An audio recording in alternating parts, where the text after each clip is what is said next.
How do you do? My name is Ricardo Didone.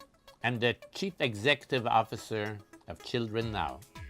Children Now is a non-profit organization with its prime interest, the well-being of family, but especially our children. In the late spring of 2018, we had the privilege of playing host to some of the best minds in the field of family law and mediation.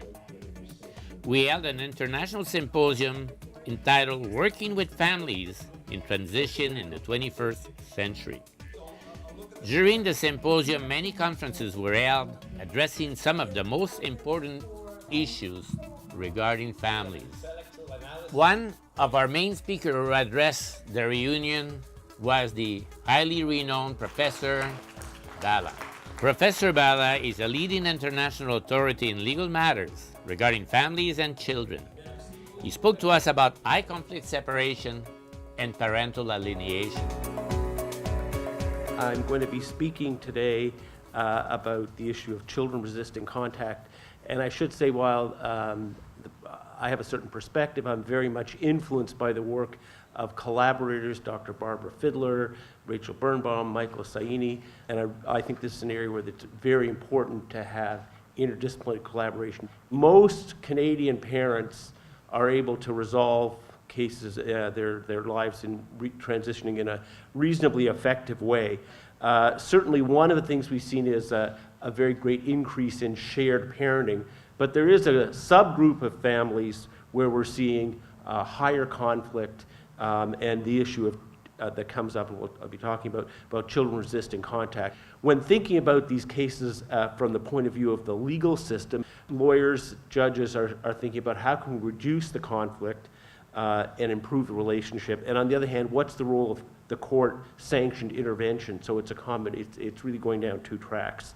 And in some cases, thinking about the possibility of custody reversal, change in residence, and I'll conclude with some suggestions about best practices for different professionals and systems.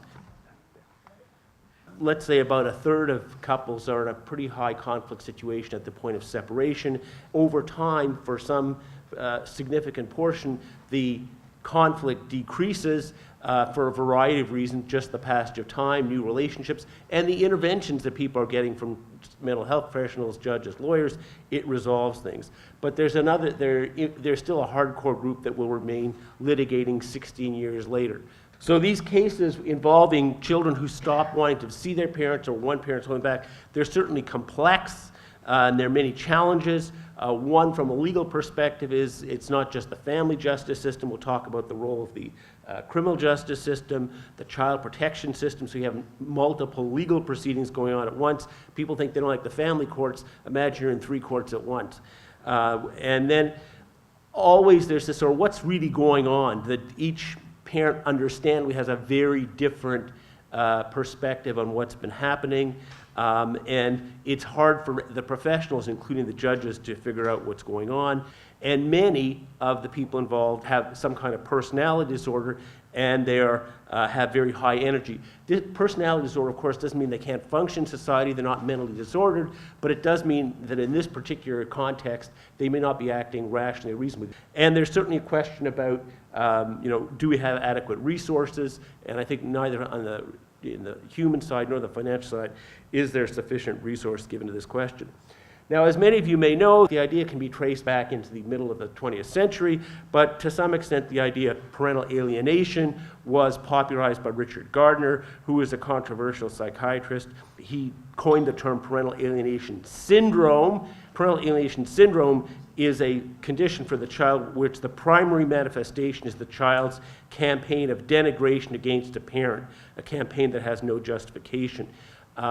Now, he at least initially saw this very much in gender terms, mothers alienated children from fathers. I should say I don't think it's a syndrome. I don't think it's a very useful way of describing it. It's not the child's condition, it's interactive. I was one of the people who sort of signed a petition and said, don't put this in DSM. I think a preferable term is parental alienation. And as I'll talk about, or the alienated child, or looking at alienating behavior of parents. I think it's useful and important to talk about alienating parents behavior, just as it's useful and important to talk about abuse. So you tell somebody you're an abusive spouse, it's not acceptable, you're engaging in alienating behavior, that's a negative effect on your child. Think about your behavior as well as what's happening. We pretty well have adopted the model identified by two American social scientists, Joan Kelly and Janet Johnson, and their model is that the alienated child is one who freely and persistently expresses unreasonable negative feelings and beliefs such as anger, hatred, rejection, or fear toward a parent that are disproportionate to their actual experience of that parent. One of the things is it's a multiple complex situation where one looks at many factors, including what was going on during the relationship and then what was the nature of the separation. Was it a high conflict, the moment of separation? What was the role of grandparents? And sometimes grandparents are very supportive, and sometimes they're saying, you see, I told you you shouldn't have married that jerk, and now I'm going to hire you a good lawyer so you don't ever have to see them again.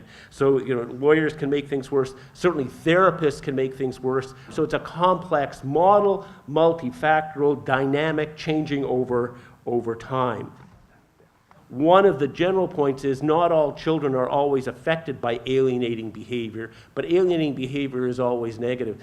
Children don't like when parents are denigrating towards each other, whether it's an intact marriage, separated marriage, they find it very stressful. So denigration, instilling fear in the other parent, behavioral things like saying you can't, this is my, you can't take my things over to your mother's when you go there, and even like the pet, oh, this is my dog, I know you love the dog, you'll get the dog when you come back here, you live with your mother, she has a goldfish. Arranging conflicting activities. Gee, it's too bad you're going with Mom this weekend because we're going to Disneyland. They're the kind of, lots of these things. And then, inducing guilt. Well, go away and have a good time with your father, but I'll be sitting here alone waiting for you. I hope you phone. So, and I'll phone you 5 or 8 times to see how things are going. Another really important and challenging part of the dynamic is the favored parent saying, it's up to you.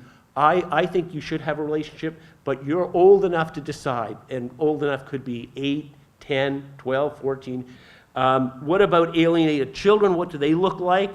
And one of the things about alienation, I think, that makes it difficult for parents who are involved is in many cases, the parents have separated when the child is relatively young, maybe 3 or 4 or 5, and they're separated and the relationships are quite good, regular visits and so on, and things get worse when the child is sort of pre-adolescent, somewhere between 9 and 13, and the parent doesn't understand, the rejected parent. Things were fine, what's happened now? And part of this has to do with the fact that younger children can kind of compartmentalize their lives. And when they're with Mom, they say, I love Mom, and she hates Dad, that's okay. They go to Dad, I love Dad, he hates Mom, not a problem. We'll just sort of go back and forth. But as they come to adolescence, they sort of their personalities and intellect become more integrated, and they can't do that switching back and forth. And certainly one of the things I think that we had, why are we concerned about this kind of issue, is that there's good research now on the long-term negative effects of being in a situation where there's alienation. Just the conflict, we heard a lot about this, conflict is in and of itself bad as the child is living with that. If the child says, oh, I can't live with this conflict anymore, I'm just going to take one side or the other, although it may give the child immediate relief because they're no longer caught between the parents, they then lose their contact with one parent, the influence, the relationships with not just with the parent, but with the grandparents, the cousins, and so on. And we also find that there are then behavioral effects. Children are more likely to suffer from depression in this situation, and they may have a very enmeshed relationship with the favored parent. So one of the questions is, how much does this occur? And the answer is we don't really know. We don't have good data. But I think we can say broadly one aspect of this is a question about gender. Who is the alienating parent? Gardner said, it's mainly alienating mothers, malicious mother syndrome, and so on. I think the reality is that parents, mothers and fathers, are probably equally likely to be engaging in alienating behavior. Having said that, I think mothers are more likely to be successful in alienating children than fathers. And that's primarily, I think, because they spend more time. So the reality is in most post-separation situations, mothers still have primary residential care, and the child then identifies with the person who's there more. Here, mother's in the blue, father's in the red. If you actually break that down, it's not mothers, it's the fact that it's residential parents. Where the child is primarily residing as this situation's evolving, that is where, that's the person who's most likely to succeed. Now, talking about how to respond, and this, I think, is paradigmatically an area where there must be both a mental health and a legal response, and they go hand in hand. One key factor when courts are making parenting plans is what is the ability and willingness of each person for whom the order was made to communicate and cooperate with the other parent about matters affecting the child. So saying your willingness and ability to support the child's relationship with the other parent is an important factor. So it's a message from lawyers to their parent-client.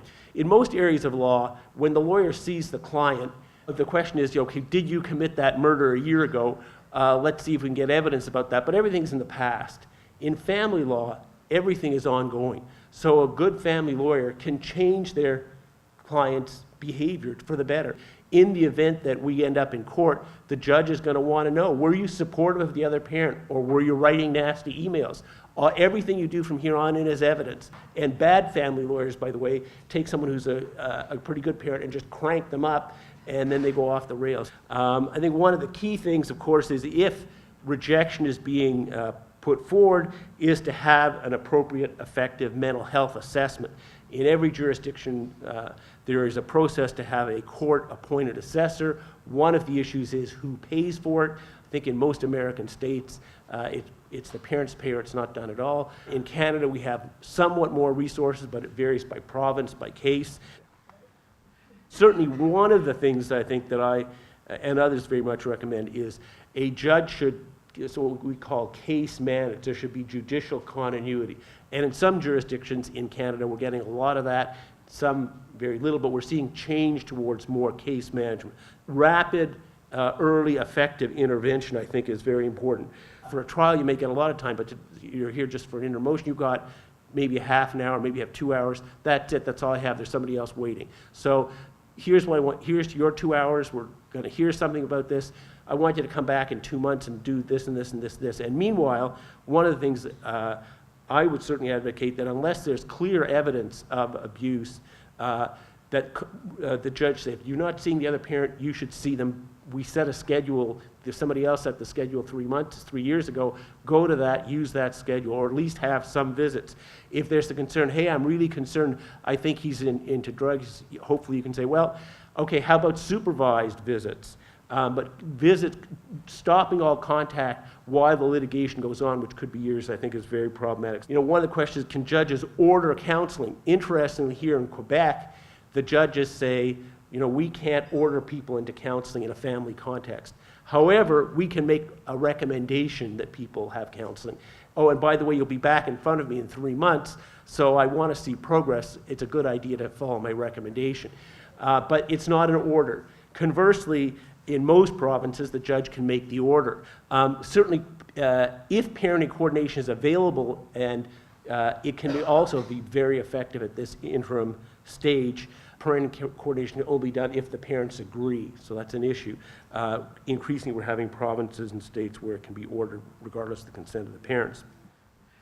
Now, certainly we can't have police enforcement. You know, what's the role of the state? And we do have cases in Canada where the judge says there must be contact occurring, and if it doesn't occur, the police will enforce it. Now, originally got the police into family cases because someone was abducting the child, and it certainly makes sense to say, oh, I'm worried that dad is taking get on the plane and taking the children to a country that's not affected by the Hague Convention. We've got to stop that. But having police show up to enforce access, which they do, especially if there's a court order, can be quite intrusive, problematic for the children, but it is done. The law is a blunt social instrument. There's another part of the process, contempt of court, and saying you're violating the access order, and therefore you can be brought before the court and say you are in contempt of court, and now you're going to go to jail. Jail, of course, is an absolute last resort, and judges are aware if I send this person to jail, they're going to say, The reason that I'm going to jail is because your mother sent me there because I was trying to protect your right not to see her, but you go away and spend the weekend with her, I'll be in jail doing my sentence for the weekend. It's not going to set up a very helpful dynamic. Ultimate response from a legal perspective is the variation or change in custody. And I think it's very appropriate for judges and lawyers and mental health professionals to say early in the process, the child has to have a relationship with both of you. And if you don't support this, ultimately it's not going to be contempt of court, it's not going to be the police. The judge will take the child and place the child with the other parent. But this is probably, in more severe cases, this is the only way that visitation is going to occur, and a contact with both parents. And the ideal is to say, I'm going to change custody, but I want you, the new custodial parent, to make sure that the previously favored parent is involved in the child's life, and we're going to have some kind of transitional support and counseling to help you do that. Finally, there are cases, I think, when it's important, or the best thing to do, or the least detrimental thing to do, is to stop trying to enforce the access order, particularly as children are moving into their mid-teens, to say, you know what, the child is so resistant and running away. And one of the things I sometimes get into is with people who are phoning me and saying, you know, someone's saying I should give up, what do you think? And of course the answer is, I don't know. I mean, I don't know, you're in Brisbane, how do I know what you should do? But I do sort of send them some material and say, you know, it's something to think about. Think about how you do that. So how are you gonna have a final visit if you want? Can that be arranged? Can you have some way of getting communication going forward, especially social media? Oh, I'll have a web page for you, whatever. And also, keeping a hopeful eye that they don't all come back, but there is a rate of spontaneous reconciliation. There is an important role of child protection agencies. In Canada, increasingly we're seeing cases where child protection agencies are being brought in, sometimes because of issues of family violence, sometimes because of allegations of abuse or neglect. This is a context in which there's a relatively high rate of unfounded allegations or exaggerated allegations or who knows what. It's a significant portion of the caseload. The agency can be an important role in investigation, support, neutrality, and again, a resource. So you say, who can do anything about this? So what are a few sort of conclusions by way of best practices? I think, you know, one idea here is lawyers, I think, in these cases have a really important role. They have an ethical obligation to advise clients about the best interests of their children, including the harm of not seeing the other parent. And having said that, lawyers can improve the situation, lawyers can also make things worse. And so who the lawyers are, how they were educated, and so on is absolutely critical. And you know, I do have this question. Do personality disordered parents find personality disordered lawyers? How do they find each other? That's a sort of interesting question. So certainly lawyers have a role. Mental health professionals are absolutely critical in getting people to change their behavior, but they have to know what they're doing. And in some of these cases, we see mental health professionals making things much worse, typically taking sides with one parent in an inappropriate way. There's nothing wrong with, in fact, it's appropriate for somebody who's going through separation, saying, I need my own therapist to work things out, to process my feeling of anger, betrayal, that all these terrible things happen. Yes, you do. But that person should not be coming to court and providing testimony. In fact, that person should recognize, you know, you're going through a very difficult time, and I do understand how you're badly treated, but for better or worse, you're going to have to figure out how to co-parent with that person. Judges, I think this is an area, again, where it said the courts can have a critical role in helping people to understand the responsibilities and the lever that good judges have, specialist judges with continuity. They know family law, they have continuity with this family, they can have a huge impact. So, alors, merci, c'est la fin.